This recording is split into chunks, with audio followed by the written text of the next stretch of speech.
këtë edicion do të ndiqni. Kryeministri i vendit Albin Kurti ka deklaruar se Këshilli i Grevisë dhe Sindikata Arsimit kanë refuzuar të gjitha ofertat që ka bërë qeveria e Kosovës.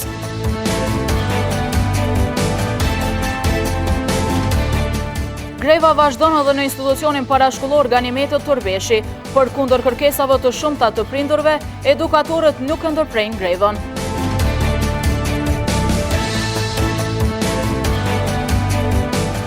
Kosova është në poshtë mbrëm në udhëtim nga Irlanda e Veriut, kurse Shqipëria ka pësuar humbje nga Izraeli. Mirëmbrëma, po fillojmë edicionin e lajmeve qendrore këtu në televizionin Syri. Kryeministri i vendit Albin Kurti ka deklaruar se Këshilli i Grevisë dhe Sindikata Arsimit kanë refuzuar të gjitha ofertat që ka bërë qeveria e Kosovës dhe ato dëshirojnë që t'ja bëjnë një shërbim panit në opozit, duke bërë greven armë kundër qeverisë.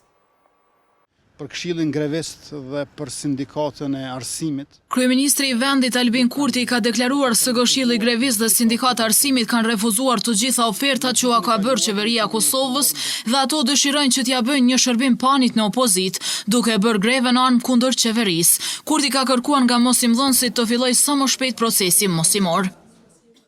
Jam i bindur që nxënësit duan të shkojnë në shkollë. Jam i bindur që prindrit duan që fëmijët e tyre të shkojnë në shkollë. Jam i bindur që edhe mosimdhënësit duan të japin mësim nëpër shkolla. Po ashtu këtë bindje e ka dhe qeveria e Republikës së Kosovës. Ne nuk duam që të bojkotohet shteti, sepse shkolla është shteti. Kurti shtoi se mos në vitet e 90 arsimi ishte para së gjithash rezistencë, sot është mbi të gjitha në zhvillim. Sipas tij, për herë të parë ka shtuar buxhetin për arsim në vlerë prej 52% më shumë se vitin e kaluar. Në vitin e kaluar ne kemi ofruar mbështetje financiare prej mbi 300 milion euro nëpërmjet pakos ringjalljes ekonomike, ndërkaq që në këtë vit në pranverë i shtuam më 200 milion të tjera, kurse së fundmi me 3 shtator lansuam edhe pakon e përballjes me inflacion, që është në vlerën prej 150 milion euro, për t'u krijuar përshtypjen se sa e madhe është kjo shumë. 150 milion euro është 50% më shumë se sa i gjithë buxheti për mbrojtje dhe për ushtri, e që është 52% më shumë në këtë vit se sa në vitin e kaluar. Kryeministri tha se është për të ardhur keq se si shkollimi në Kosovë po mbahet peng, sipas tij e gjitha është nga inati antiqeveritar. Një kurs kundër qeverisë së progresit dhe të shpresës, prej sindikalistëve të panit, të cilëve u është ndalur sahati me 5 qershor 2017. Pra aty u ka ngelur sahati sindikalistëve të panit. Dhe tash dëshirojnë që t'ja bëjnë një shërbim panit në opozit, duke e bërë grevën armë kundër qeverisë. Bashkimi i sindikatave të pavarura të Kosovës nga data 25 gusht ka nisur grevën në sektorin publik në vend. Ata po kërkojnë hartimin dhe hyrje në fuqi sa më shpejt të ligjit të pagave, plotësim ndryshimin e ligjit mbi skemat pensionale dhe pagesë 100 euro deri në miratimin e ligjit të pagave. Sot janë bërë një muaj që kur ka filluar greva, 2 mosimdhënës që kanë shërbyer për vite të tëra në arsim, thonë se dëmi që po shkaktohet fëmijëve është shumë i madh, e pasojat do të vërejnë për shumë kohë. Sot janë bërë një muaj që kur ka filluar greva në arsim dhe në bazë të gjitha takimeve në mes të sindikatës dhe qeverisë, marrëveshje nuk ka për fillimin e procesit mësimor. E disa veteranë të arsimit, të cilët mësimin e kanë zhvilluar edhe në kohën e okupimit serb, në kushte të vështira dhe të rrezikshme, këtë situatë po e shohin si teje të dëmshme për fëmijët. Greve është drejt legjitime e gjithkujt, po jo me një kohë zgjatje kaq. E sidomos në arsim. Neve greva kemi organizuar dhe vetë, ma përpara, mirë po, ato kanë qenë mas shumë të një javë, edhe asnjëherë nuk i kemi kurzu. Aq sa na kanë dhënë, na kemi qenë falenderus. Nuk di sa kanë me pas këta mësimdhënës respekt tash, prej prindve edhe prej nxënësve. Unë ju kisha lutë gjithë mësimdhënësve ta bëjnë të pamundurën, t'i lojnë gjitha gjonat anash, për hir të fëmijëve, të dalin në shkollë. Mos të zgjasin më shumë. Kur që nuk është paga, çka do me thonë respekti? Respekti nuk blihet, as nuk shitet. Mendim të njëjtë për këtë situatë ka edhe Besim Kpuska, një tjetër veteran i arsimit, i cili ka dhënë kontribut të jashtëzakonshëm në këtë fushë. Për mua kjo është shumë brengose, më dhem shpirti. Se ndryshe prej të ndikur tjetër që s'ka punuar në arsim, ndryshe ai që ka punuar në arsim. Ata që kanë mend në sy, e shohin pamjen e jashtme. Pa ata që kanë syt në mendje, e shohin realitetin. Edhe mësuesi ka të drejtën, pa dhe qeveria. Kjo përgjigja më e lehtë është, thotë kështu. Po kush i ka fajt, do ta tregoj koha. Në komunën e Gjakovës janë 8 shkolla që kanë filluar procesin mësimor, disa pjesërisht e disa tërësisht. Pasojë tjetër e grevës është edhe mbyllja të gjitha institucioneve parashkollore publike. Përkundër protestave të ndryshme të mbajtura ditëve të fundit, në institucionin parashkollor Ganimetet Orbeshi në Gjakovë thonë se nuk do të ndërpresin grevën. Një ndër institucionet më të mëdha dhe më të rëndësishme në komunën e Gjakovës është edhe institucioni parashkollor Ganimetet Orbeshi, që po ashtu ka një muaj që është në grevë dhe i mbyllur për fëmijë. Ankesa të vazhdueshme kanë paraqitur prindërit të cilët i kanë fëmijët pjesë të këtij institucioni, por pavarësisht kësaj greva është duke vazhduar. Në bazë të disa informacioneve që televizioni Syri ka siguruar, pritej që procesi edukativo-arsimor në këtë institucion të fillonte nga data 3 tetor, por në takimin e fundit që është mbajtur në mes të Këshillit të grevistëve, është vendosur që greva të vazhdojë deri në realizimin e kërkesave të plota. Drejtoria Rajonale e Policisë në Gjakovë njofton se Meko ka bërë të gjitha përgatitjet e duhura, por fillim të implementimit të planit operativ siguria në zonësve në rrugë. Tashmë janë duke pritur fillimin e shkollave për të filluar me implementimin e këtij plani operativ. Drejtoria Rajonale e Policisë në Gjakovë njofton se Meko ka bërë të gjitha përgatitjet e duhura për fillim të implementimit të planit operativ siguria në zonësve në rrugë. Komandanti trafikut rajonal në Gjakovë, kapiten Albin Satçia, tha se si çdo vit tjetër, edhe këtë vit janë bërë të gjitha përgatitjet, ndërkohë që po presin hapjen e të gjitha shkollave për të filluar implementimin e këtij plani. Ky plan është i ndarë në 3 faza. Pra faza e parë është mbulimi i zonës përgjithësisë afër shkollave në orarin e caktuar. Faza e dytë të ardhmen do të fillon edhe me pjesën teorike, ku do të mbahen ligjëratat nëpër shkolla, t'ju tregohet nxënësve për në lidhje me sigurinë rrugore, pra t'ju tregohet pjesën bazike atyre se si duhet të sillen në trafikun rrugor, dhe faza e tretë është në të ardhmen që t'i marrim nxënësit në rrugë dhe ta shohim punën praktike të policisë dhe sigurinë e tyre që punon policia për ta. Siç bëhet e ditur, njësitë policore të trafikut rrugor në zonat afër shkollave do të shtojnë masat e sigurisë, ku në fokus do të ketë intervalet kohore të ardhjevajgjes së nxënësve në shkolla. Familja Batusha ka 20 vite që merret me kultivimin e rrushit dhe tani kanë gjithsej 7 hektar sipërfaqe me vreshta.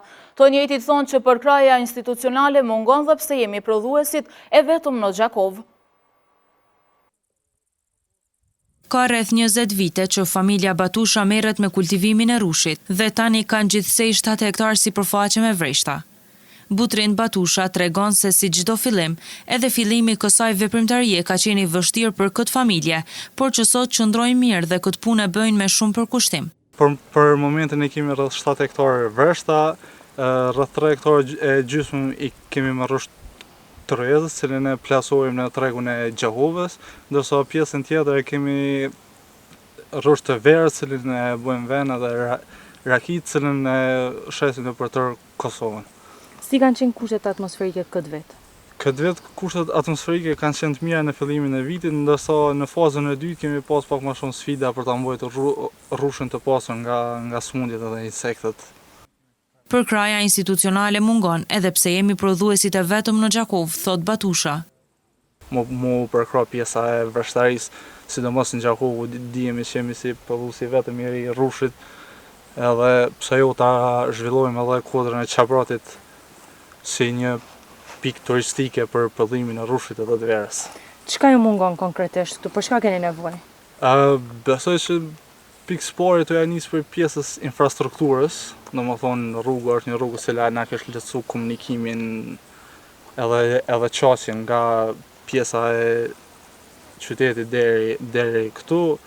Kodra e Qabratit është vendi ideal i kultivimit të rushit dhe tani që është koha e vjeljes së këtij fruti, procesi është duke shkuar mirë, ndërkaq vjelja përfundon në fund të muajit tetor, thekson Batusha. Projekti Bridge 2 i mbështetur nga Ambasada Amerikane dhe implementuar nga Universiteti Amerikan në Kosovë ka filluar edhe në Gjakov. Ky projekt ka për qëllim mbështetjen e 200 të rinjve nga mosha 14 deri në 18 vjeç për të përgatitur për zhvillim akademik dhe për tregun e punës.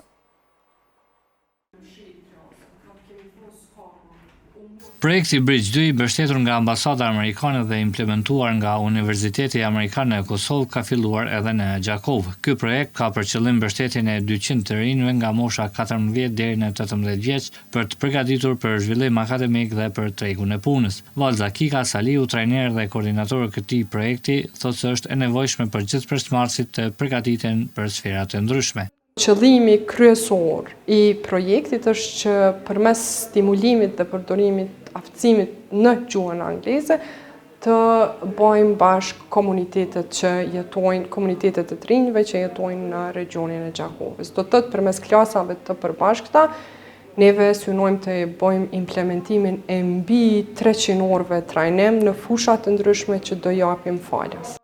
Sipas Idal Zhavelin nga Aktivizëm Roots, bashkëpunëtori i projektit për rajonin e Gjakovës, qëllimi është të rritë të avancohen. Ky projekt ka me pas 20 klasë të ndryshme në gjithë Kosovën, një ndër ato 20 klasë ka me qenë një në komunën e Gjakovës, në të cilën përveç ngritjes kapaciteteve të rive, ka për qëllim që edhe socializimin e komuniteteve të ndryshme të cilat jetojnë në Gjakovë.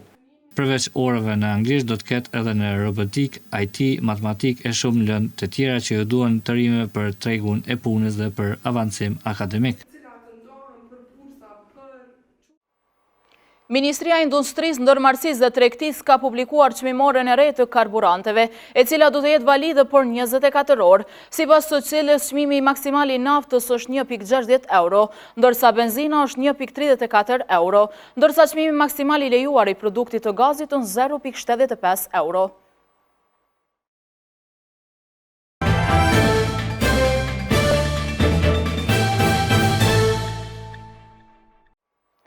Drejtori i Drejtorisë Vendore të Tatimeve në Vlorë thotë që qindra miliona euro janë duke qarkulluar në Vlorë gjatë muajve të sezonit. Kjo ka sjellë dhe rritje të numrit të personave të punësuar, por njëkohësisht edhe rritje të pagës, që është reflektuar edhe në rritje të pagesave. Tashmë nuk ka asnjë më dyshje që sezoni veror i këtij viti po rrethin e Vlorës ka qenë mjaft i mbar, jo vetëm nga numri i frekuentimit të turistëve, kryesisht të huaj, por edhe nga të dhënat financiare. Drejtori i Drejtorisë Vendore të Tatimeve flet për qindra miliona euro që janë qarkulluar në Vlorë gjatë muajve të sezonit. Qarkullimi i Vlorë ka qenë në krahasimet e tjera këtë vit ka qenë dyfish. Vlora po rritën me shpejtësi shumë të madhe, edhe në ana hoteliere, edhe në ana shpimeve, edhe në ana e konsumit, i cili ka kapur këtë vit dyfish në realizimin e tij. Mund të them që ka qenë një fazë që ka mbi 300 milionë euro. Kjo ka sjellë dhe rritje të numrit të personave të punësuar, por njëkohësisht edhe rritje të pagës, gjë që është reflektuar edhe në rritje të pagesave. E gjatë sezonit veror numri të punësuarve shkoi në 27.000 persona, ndërsa u aktivizuan rreth 1.000 subjekte me aktivitet sezonal, nga të cilat 280 ishin subjekte të reja të qelura gjatë këtij viti.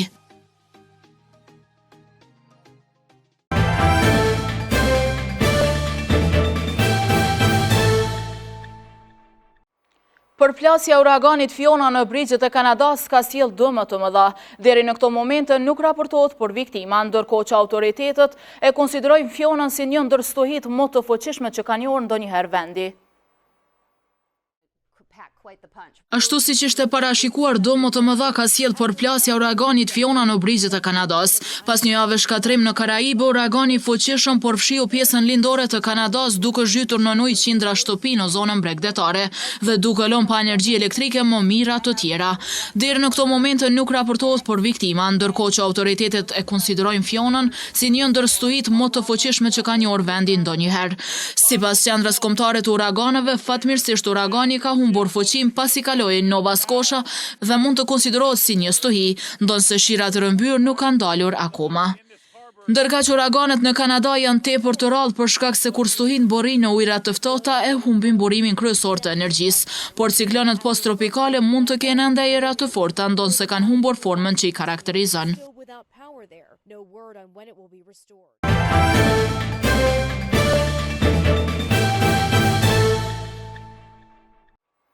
Kosova është në poshtë mbrëm në udhëtim nga Irlanda e Veriut, ku Dardanët humbën më përmbysje 2-1 në xhiron e parafundit të Ligës së Kombeve, ndërka që dhe Shqipëria ka pësuar humbje nga Izraeli në udhëtim me rezultat të ngushtë 2-1 në kuadër të Ligës së Kombeve.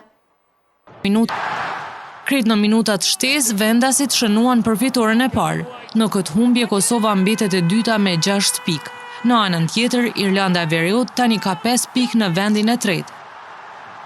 Ndërkaq dhe Shqipëria ka pësuar humbje nga Izraeli në udhëtim me rezultat të ngushtë 2-1 në kuadër të Ligës së Kombeve. Pjesa e parë përfundoi pa gola me 2 mundësi shumë të mira shënimi për brojen. E treta me vetëm 1 pikë. Në vazhdim të ndjekim parashikimin e motit për ditët në vijim. Mot me diell dhe ko pas kohë me vranësira ka mbajtur gjatë ditës së sotme, ndërka që temperatura ka variuar nga 12 deri në 22 gradë Celsius. Duke filluar nga hëna gjithë java parashihet me reshje shiu, ndërka që temperatura gjatë ditës së nesërme parashihet të variojë nga 14 deri në 21 gradë Celsius. Ereshjet e shiut parashihen dhe gjatë së martës të mërkurës dhe të enjtës, ndërsa temperatura më e lartë gjatë këtyre 3 ditëve do të arrijë deri në 20 dhe 21 gradë Celsius.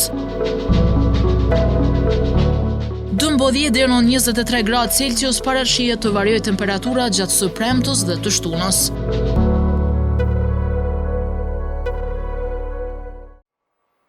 Para se të ndahemi, të ndjekim edhe një herë titujt kryesor të këtij edicionit qendror të lajmeve.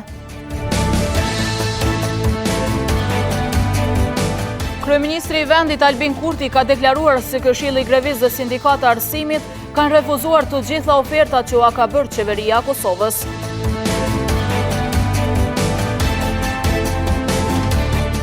Greva vazhdon edhe në institucionin parashkollor Ganimetet Turbeshi, për kundër kërkesave të shumta të prindërve, edukatorët nuk ndërprejnë grevën.